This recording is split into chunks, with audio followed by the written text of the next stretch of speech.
Merci à tous d'être là, on est vraiment très contents, on sent l'engouement. Il y a eu beaucoup de personnes qui se sont inscrites, beaucoup plus que ce qu'on espérait, donc voilà, il y a vraiment une traction et un besoin de créer cette journée, de se rassembler. Je voulais juste vous remercier d'être venus si nombreux. Comme l'a dit Nicolas, on ne s'attendait pas à un tel engouement, on a dû arrêter les inscriptions, donc on a été très surpris. Merci beaucoup.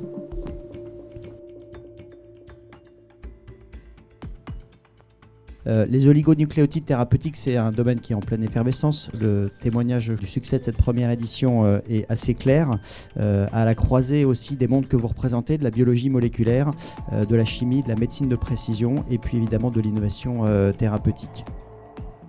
Ravi de voir tout un parterre qui va partager, qui est réuni, qui représente finalement toutes les phases de développement de la recherche fondamentale jusqu'à l'industrialisation. Ensemble, on va plus loin. On est vraiment dans le moment où il est important d'aller tirer profit de ces technologies. Aujourd'hui, dans le monde, il y a environ 300 essais cliniques qui évaluent 80 composés.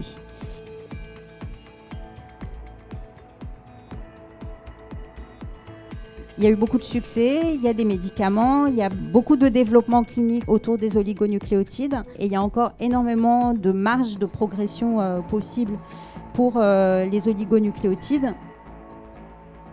On a réussi à lever de l'argent, c'est important parce qu'on parle d'investissement dans les oligos. Chez Dynacure, on a levé à peu près 120 millions d'euros. Et chez Artex, on a levé à peu près 100 millions. On vient d'annoncer un tour de table à 87 millions. Récemment. Donc il y a de l'investissement dans les oligos. On n'est pas encore bien au fait et qu'il y a beaucoup de choses qui se cuisinent en interne. Lorsque ça va commencer à émerger et à marcher, on en entendra beaucoup plus parler. Et je ne sais pas si en France ce système-là existe encore. Peut-être que c'est l'opportunité justement de le mettre en place grâce à cette journée-là. Je pense qu'il y a eu beaucoup d'efforts de fait au cours des dernières années. On a simplifié, on a amélioré, on a des centres d'excellence, des gens qui sont très bien. Je pense qu'il y a un lobby à faire auprès des industriels pour expliquer qu'en France, c'est pas plus compliqué qu'aux Pays-Bas. Et peut-être que ce qu'il faut vraiment, c'est un premier succès. Et à partir de là, ça montera en puissance. Moi, aujourd'hui, je suis là en tant qu'académique pour essayer de vraiment promouvoir la recherche académique, d'essayer de faire qu'elle soit soutenue, que la recherche oligo française soit reconnue. Je trouve qu'on n'est pas assez visible à l'international. C'est un petit peu dommage. Je pense que vous avez réuni un panel qui montre que cette filière-là peut exister. Elle réunit des acteurs académiques, des acteurs des VC qui sont positionnés, qui s'intéressent beaucoup. Il y a des acquéreurs. C'est clairement une stratégie d'avenir, les oligos.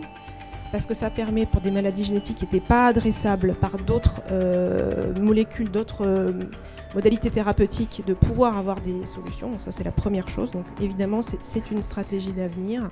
Et je crois que notre défi, c'est pour vraiment assurer tous que le patient a accès à notre innovation pour le oligo, en fait. Donc tout ce qu'on doit faire, c'est vraiment penser aux patients et assurer que le patient a accès. Donc c'est notre défi.